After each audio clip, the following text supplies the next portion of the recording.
The only time, and I already mentioned this, the only time where I made a mistake talking about Caitlyn and what she's done was on the podcast back in February that I apologized for. But it's like, nope, you hate her. It's almost ironic just when it seemed like Sheryl Swoopes might finally admit she'd gotten it wrong. She doubled down with yet another bold claim that didn't quite line up with the facts. Lately, Swoopes has been confidently tossing out questionable stats about Caitlin Clark like she's reading from a teleprompter. The problem? Most of it doesn't hold up under scrutiny. We've celebrated Swoopes for her legendary career, but now, it feels like that praise may have gone to her head. Instead of lifting up the next generation of talent, she's been casting shadows. And we've got the receipts.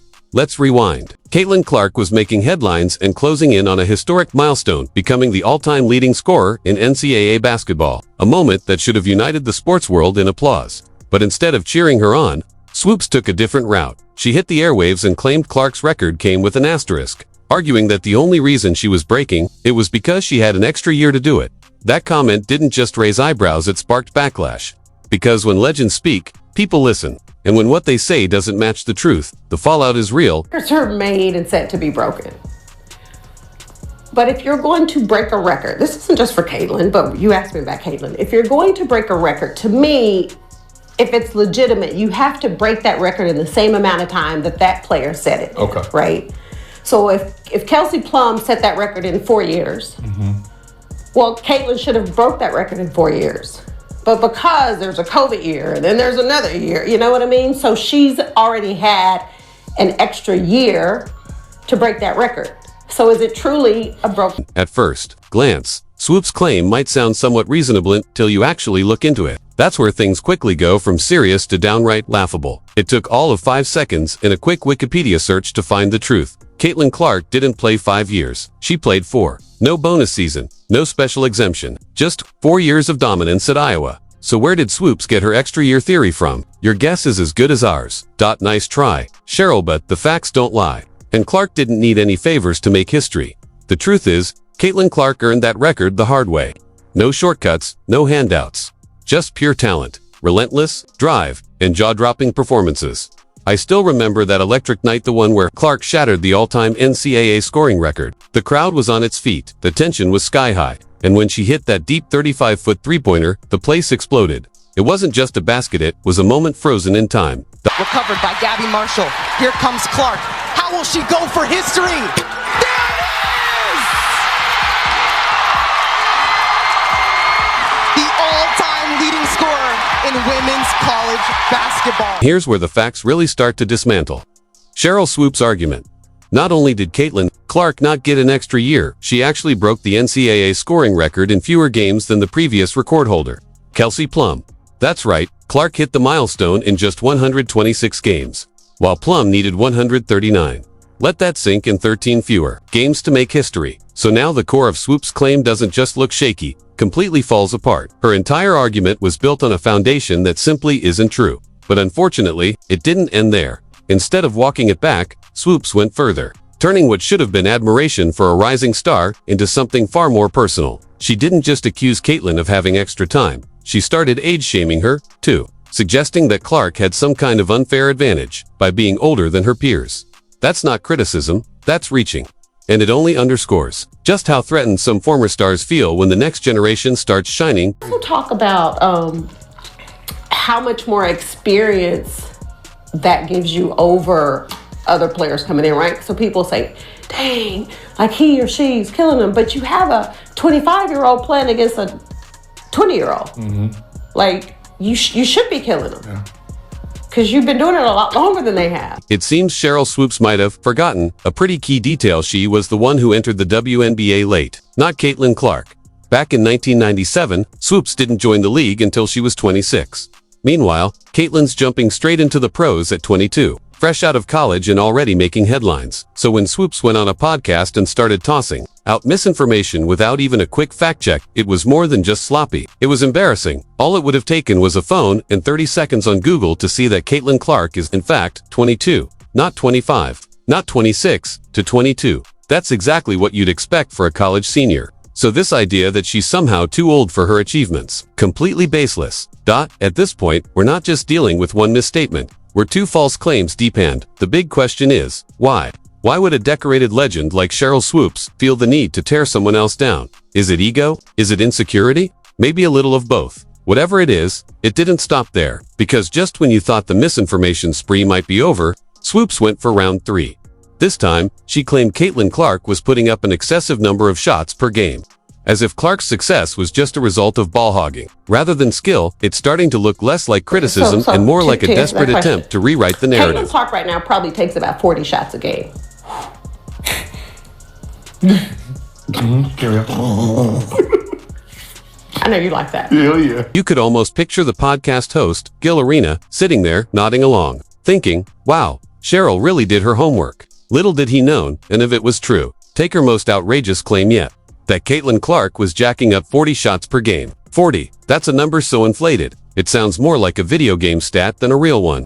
Sure, Caitlin's a high-volume scorer, but even she would probably laugh at that, unless Swoopes is counting warm-ups, halftime heaves, and a few imaginary attempts. The real number tells a very different story. Clark averages closer to 20 shots per game. That's half of what Swoopes claimed. At this point, it's hard to chalk it up to a simple mistake. The numbers are way off. The facts don't line up, and the pattern is undeniable. This wasn't a one-time slip. It looks a lot more like an intentional effort to undermine Caitlin Clark's rise. Ever since Clark declared for the WNBA draft, Swoopes hasn't just been skeptical, she's been relentless. And the more success Caitlin finds, the louder the digs from Sheryl seem to get.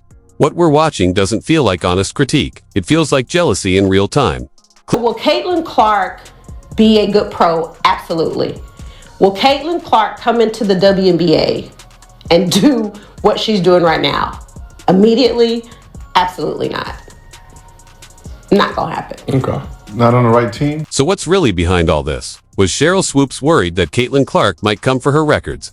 Because based on everything she's said, she hasn't exactly been subtle about it. If anything, Swoopes has been unusually vocal, putting her feelings out there in public, podcast after podcast. And trust me, there's a whole video where she doesn't hold back at all. What should have been a moment to celebrate a new era of women's basketball instead turned into a public display of ego, misinformation, and thinly veiled resentment. I set the record in 5 games. Right? Yeah. Because back then, we had a first round bye. Oh, so okay. we didn't get to play, I didn't get that 6th game. So I set the record in 5 games. It took her an extra game. Well, I'm just saying. You can say that. No, listen. If I have 6 games, The record's different. well, I'm going to have another 30. But I don't really care what the record is, who has the record. Imagine being so consumed by resentment. You can't even mask it. That's the level we're talking about here, Swoopes claimed. She didn't care about the scoring record anymore, but her words and actions since then have told a completely different story. That moment marked the start of what's looked more and more like a personal grudge. Since then, it feels like she's been on a mission to discredit Caitlin Clark at every possible turn. But here's the thing, the facts just aren't on Sheryl's side, and now she's running out of ground to stand on.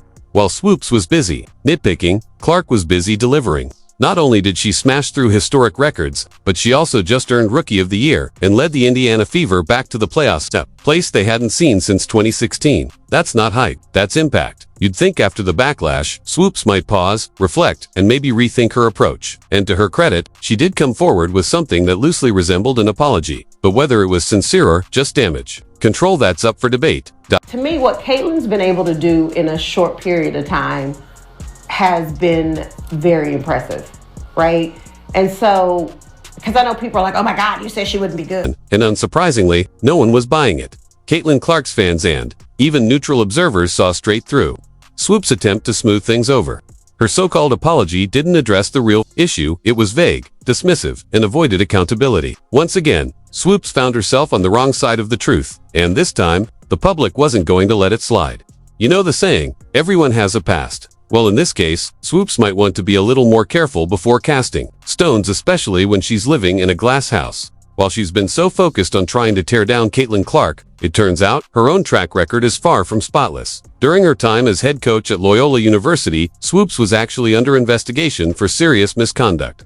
Reports surfaced of her belittling and emotionally mistreating her players. Some athletes even accused her of creating a toxic, abusive environment. Things got so bad that a majority of the team ended up transferring out. For someone who claims to care deeply about the future of women's basketball, that revelation hit hard. University basketball coach Sheryl Swoopes, she's under investigation, accused of mistreating players. One of them is speaking out this morning, telling us why she wanted to transfer.